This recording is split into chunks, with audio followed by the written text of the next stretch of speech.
Hello YouTube land and all you do-it-yourselfers.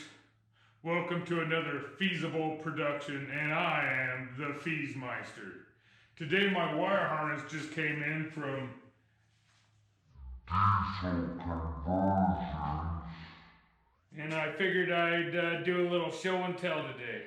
Stay tuned. Alright guys, let's check out what Diesel Conversions sent me back. Let's check out their quality.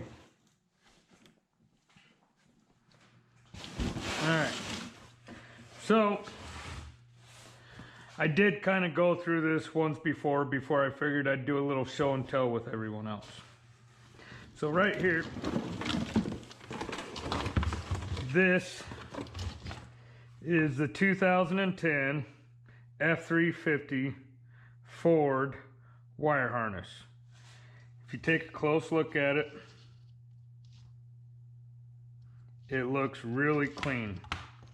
They took and put names where everything goes. It looks very professional. Now, let's take a look at the Dodge Fummins 2005 wire harness. Now, this is where my disappointment comes in a little bit. I kind of got mixed attitudes about this. You pay a lot of money for something, you would like it to come back looking as clean as this does.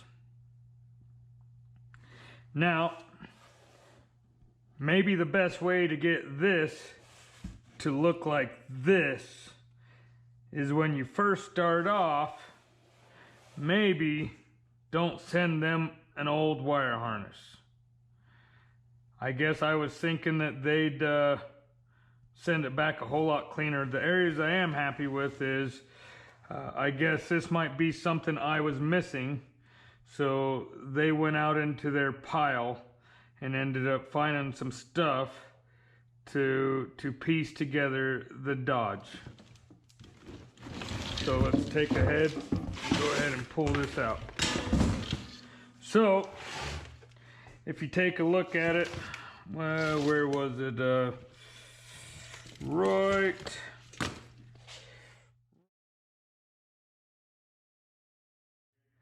We got some broken wires, which you think that you pay the amount of money that you pay for them to do this, the $700, I believe, and then another $200 because a few wires were missing. You'd just think it'd come back a little bit more professional.